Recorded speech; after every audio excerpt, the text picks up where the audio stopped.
welcome back to Explore Electronics. I hope all are doing well. In the previous video, we have already started Module 3, Chapter 1, that is Arrays and Strings. Concepts covered are single dimensional arrays, generating a pointer to an array, passing single dimension, and arrays to function. So, the topics covered in this video are strings and two-dimensional arrays. So before we start these topics, make sure you have your notebook and pen ready. Note down the key points as we go along. These notes will really help you during your exams and serve as a quick revision keynote later. Now, let us move on to today's first concept, that is strings. Now, the first topic is strings. What is mean by string? Let me take an example here. First, A, Z, Y, any characters you need or want.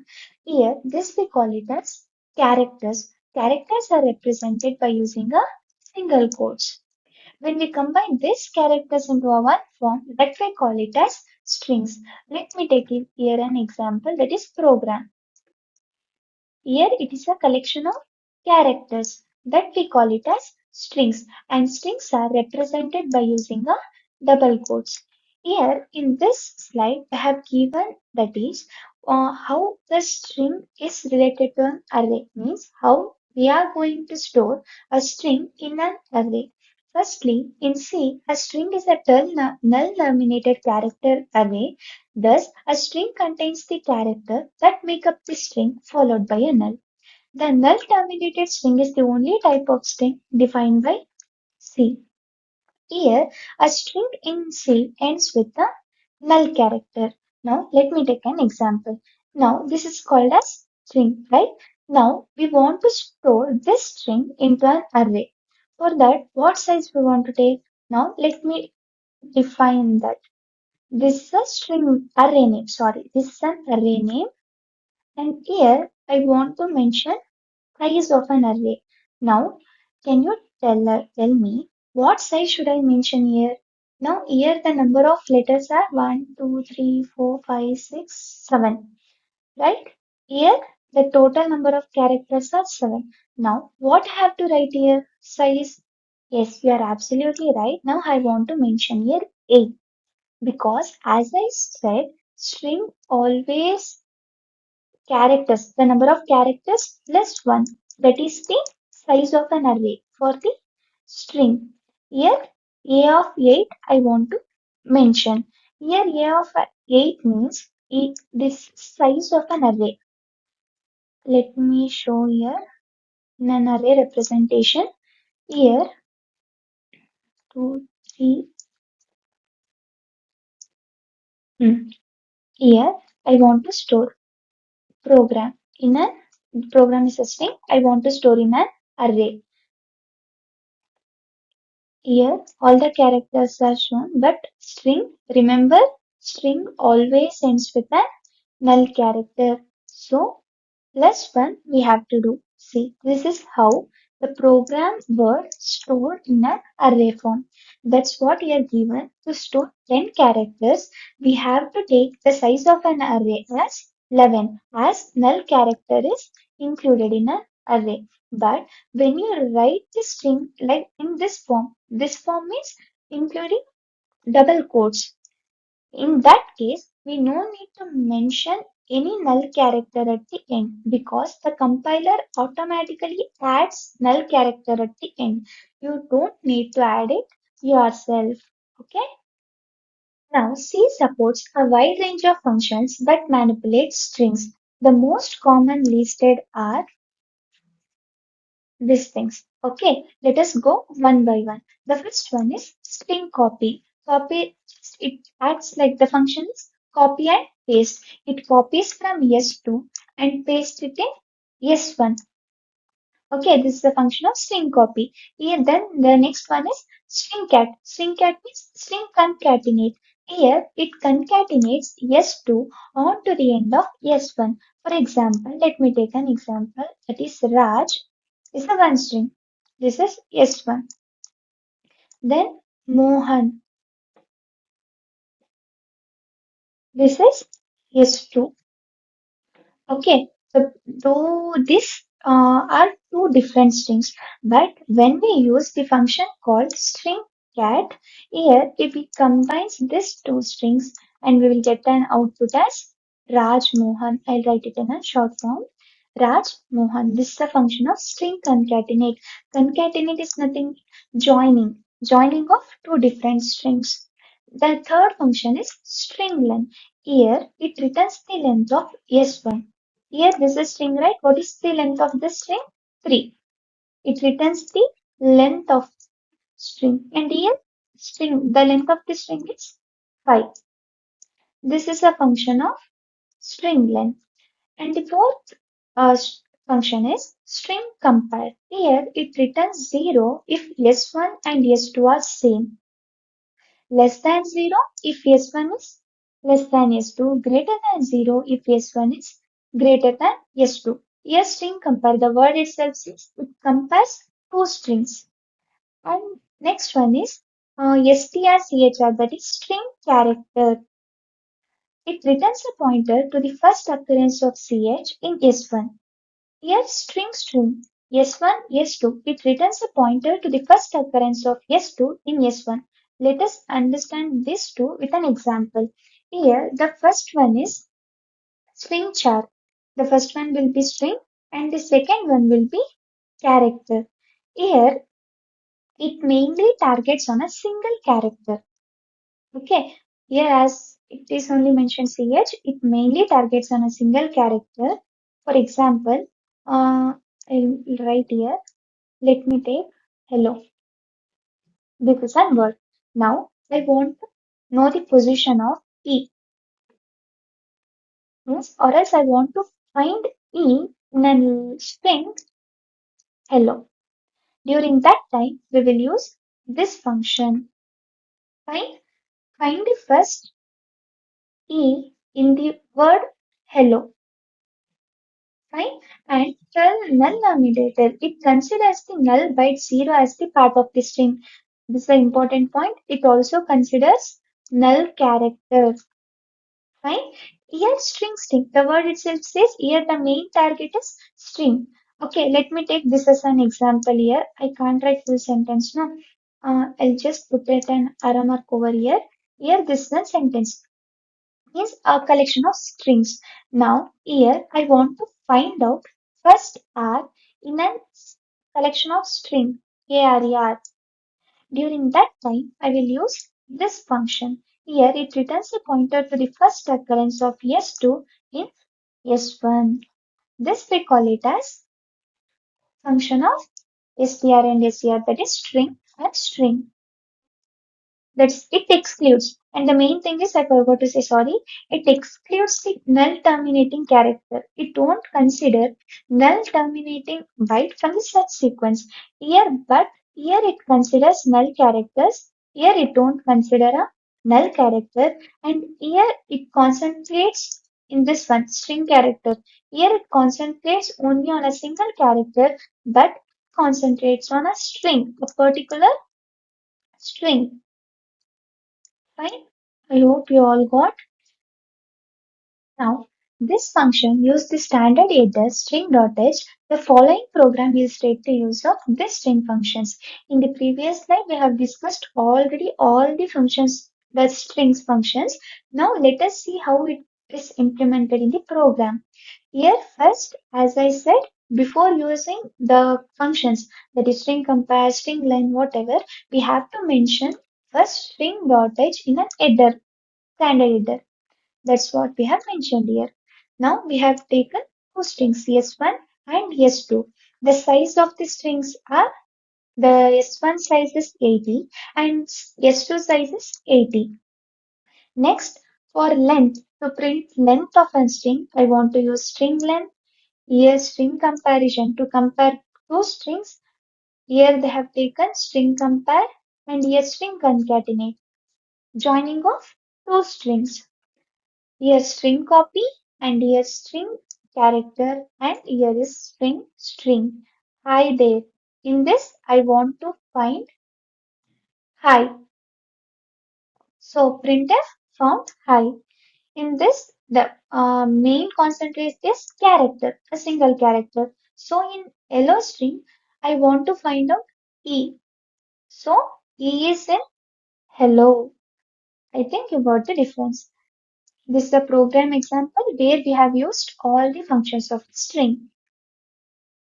Now, if I run this program, what I'll get an output? This is an output. Let me clear this all links. Hmm, think it's enough. Okay, if we run this program and enters the string, the two strings the same, right? Hello, hello. This is S1 and this is S2. Then what output will get? The length is 5, 5. Count. 1, 2, 3, 4, 5. 5, 5. This is done. Here the strings are equal. We have compared these two strings. Both are equal, right? So the output is the strings are equal. And the third function is we want to join, concatenate.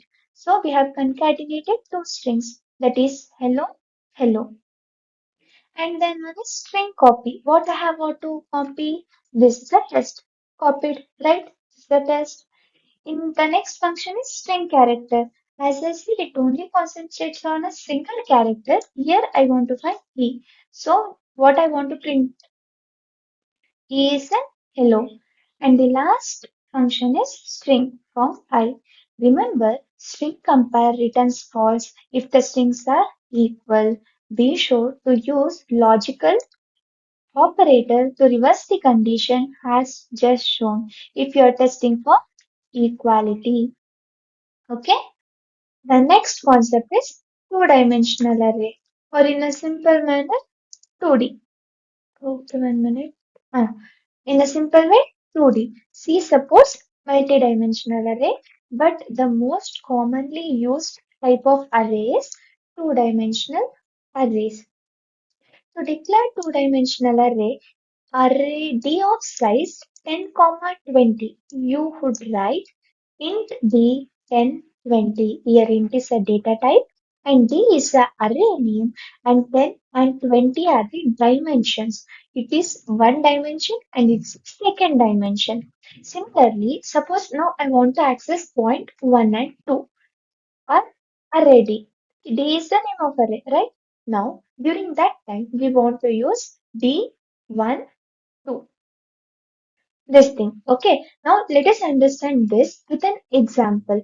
The following example loads a two-dimensional array with numbers 1 through 12 and prints them row by row. Let us see that here. This is an example. Hash include. Now, one main thing, like it's like a small tricky part in two-dimensional array. If you want to insert an element or anything, like we want to print the element, the two for loops is compulsory. Now here I want to like read like elements. I want to insert two for loops are used. Now I want to print them. Now print them out. For this also two for loops are used. Okay, make sure this point. Okay, don't forget. Here now t is equal to 0, less than 3 and plus t plus plus both are same. T plus plus pre-increment and post-increment. That's the difference. That's it. For I is equal to 0, I less than 4, plus I. Here t is considered for one dimension and I is considered for another dimension. In simple way, here t is a row and I is a column. Okay, and this is for row and this is for a column. Now I want to print num ti. Here, what I have used t multiplied by 4 and plus I plus 1. Now I want to print them out. To print what I said, to print also we have to use two for loops in 2D. In 2D, to enter 2D, to enter two-dimensional array or to print also we have to use two for loops. Okay, now I want to print num t of I print. Yes, slash n. Slash n is nothing but next line. Slash n is used to go for a, I'll write in a short form, to go for a next line. And it returns 0 at last. Here, two-dimensional arrays are stored in row and column matrix. In second PUC, all know about the matrix, right? One, one, one, one, one, one, one, one. Which matrix is it? Ah, tell me. Yes, you are right. That is 3 cross 3 matrix, right? In the same way, two-dimensional arrays are stored in row and column matrix. Okay, here simple example I have taken to make you remember the concept where left index indicates the row and right indicates the column. This is row and this is column. Fine. In this example, num00 as the value 1, num01 as a value 2. In the same way it goes on. To visualize, you observe here, for indexing purpose, I have mentioned 0, 1, 2, 3 and here 0, 1, 2. Right? To get in which position does the 0 have? That is 0, I and T. As I said, T is considered as row and I is considered as column. 1 is placed in 0th row and 0th column. In the similar way, let us do it for 7. Shall we? Yes, guys, we can. Let us write first array name num, and here what I have to mention? First I have to mention row. Which row? It is present in which row? 1. And which column? And the second one is second dimension we want to mention is column. In which column it is present? 2. This is for 7. I hope you all got this. Okay, let's move on to the next one. In case of two-dimensional array, the following formula yields the number of bytes of memory needed to hold. In the same manner we have seen for one-dimensional array, right? I told also to note down that. Okay, in the same way for two-dimensional array, how much memory it occupies? To calculate that, we will use this formula. Therefore, now let us take an example. 4-byte integers. An integer array with dimension 10, 5 would have how many bytes? 10 into 5 into 4, that is 200 bytes allocated. Means we have multiplied 10 5s are 50. 50 multiplied by 4 is 200. When you pass a 2D array to a function, only a pointer to the first row is passed. The function must know how many columns are in each row. Without the number of columns, it cannot find elements like x, 2 or 4 in a memory. That's why you must write something like y function int x 10. That means compulsorily while mentioning a row and column, mentioning an array. This is an array. While mentioning a row and column size, if we left this blank, no issues, no problem. But as it is a row, but if you left this, it gives us an error. We can't do like that. So we must write column number, anything, it may be 10, anything. In the same way, they have given here void function 1 index of 10. Here 10 tells the compiler each row has 10 columns. Every row has 10 columns. It tells the compiler. So the number of rows does not need to be specified. The compiler can figure out row steps using the column count. Okay, this is an important point. Next, here is a two-dimensional array. Right index determines column and left index determines row. Here 0, 1, 2, 3. These are all rows.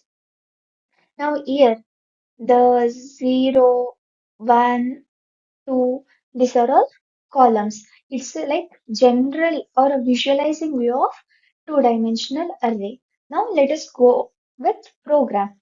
Okay, this is an important program and it is little lengthy. Okay, so first I will make them. First, we will let us understand the problem statement first and let us divide the problems, how we can solve in a easy way.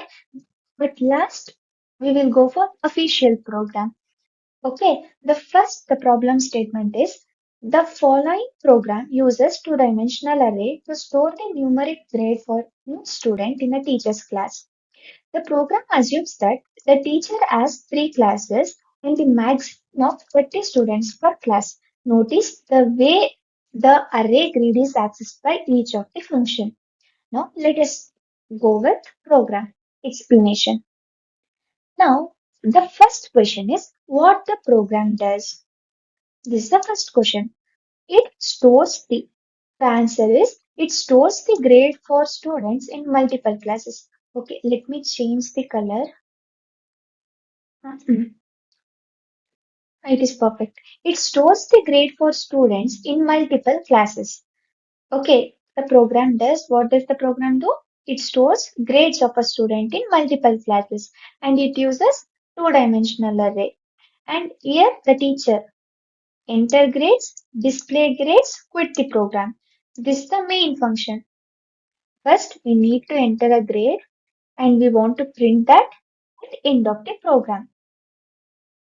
The second question is why do we want to consider two-dimensional array for this problem statement? Because it is useful when data is arranged like a table. Where rows are considered as classes and columns are considered as students. So easy store and access values like grade array name class. Class is equal to rows and students that is columns. Next question. Array structure. Now how we are going to declare an array? Here data type, grade and 3 is a class and 30 is the students, the number of students in each class. So the total space what I need is 90 grades. The next, the program flow. How the program flow goes. First, menu, user selects an option, means either he want to integrate, display or end. Then program performs, that is enter, display and quit. Display or printf, both word meanings are same. Here the simple loop guides the whole program. This is like a simple overview of a program. Now let us go with actual program. Before that, I want to mention this also. Here the main menu options. Please make sure you note down all these things so it will be easy to understand the program because the program is little lengthy. Okay, here the main menu options is E, enters all grade, R, displays all grade, Q, quiet. This is the menu option. And main function calls. How many functions we are going to use in a program? That is two functions. The first one is enter grades and the second one is display grades. These are the two function calls involved in a program. Here, what is the first function call does? Here, enter grades loops through each class. In the program, they have already mentioned that three classes are there. So, 0 to 2. It loops. Loops means it repeats. And each student, totally how many students? 30. And reads each grade. It reads each grade by using a get grade. And it stores, after reading, what does it do? It stores that grade in this way, in an array. Okay, that is a intergrade. And the next one is get grade. Get grade. Here it asks intergrade for student. Then it reads input and it converts and then it returns the grade. And third one is display. The next one is display grade. Here it receives the 2D array, prints grades for every class and student and access each value using G class student. Now this is the actual program. This is like it looks like little bit lengthy, but if you understood the things what I have told earlier, it is very easy and simple. So I'll divide the program by using a line so that you will feel this much easy now. Like that you will feel. Okay, don't worry, it is a easy program and don't be panic. Okay, here the first thing is header files. Here we have already declared all the header files, stdio, c type and standard library, declaration of array, and these are two function calls and it is just for displaying. Here from here the actual program logic starts. 1 minute. Let me correct it. From here, the actual program starts. If a user enters key, it calls enter grade functions. If a user enters R, then display grade. If Q, exit. Switch is used for that purpose. And the next one is enter the student grades. If while it calls enter grades, it comes over here and it performs this operation, that is entering of students' grades. Here class and the grade of the students. And here it gets. Here next the thing is read a grade. Up to this read a grade function. Here it print enter the grade for a students. After entering, it stores in an array. Okay, and the next one is display grade function. It displays an array. This is a program. And the next concept is arrays of string, and it is a subtopic of two-dimensional array. Okay, an array of string in C is made using a 2D char array. The first number 30. It tells how many strings you have, and the second number 80. It is the maximum length of each string. Means the first number, it tells about how many strings does the array contain. The second one tells maximum length, means how much it can contain, to how much. In that way, to use one string, you just need to write. That is, sorry, 1 minute, 1 minute. You just need to write only this much. That is string array index. Means to use only one string. Okay, as many strings will be there. If you want to pick one row, like picking one row, for picking one row, you have to use this. Get string array 2 means it reads input into the third string in an array. Now, here is an program example. This program inputs lines of text until a blank line is entered, then it redisplays each line one character at a time. This is a program example. As I said, arrays of string maximum. The maximum how much it can store the array is 100. Here the length is considered as 80. This is an array declaration. Now register in Tij printf. Here enter an empty line. Quit. Here it just prints. Here T for loop printf and gets. Here it shows. I have used there, right? It shows line number. Okay, and it read user input that line in that line. If blank line comes, if blank line comes, quits. So to quit purpose, we have used the function that is, sorry, we have used break over here. Okay, loop here. This is a loop to print everything the user has typed. Means what all the user has typed, all the things will be printed using a for loops. Okay, I for row and J for column as it is two-dimensional. Now here you type up to 100 lines. Now empty lines, if empty lines appears, it stops and it, after stopping it prints all the lines you have entered. This is a simple program to tell the concept about arrays of string. So that's all for today's concept. If you found this video helpful, don't forget to like the video, share it with your friends, and subscribe to Explore Electronics YouTube channel for more such easy concepts. See you in the next video. Bye bye, guys.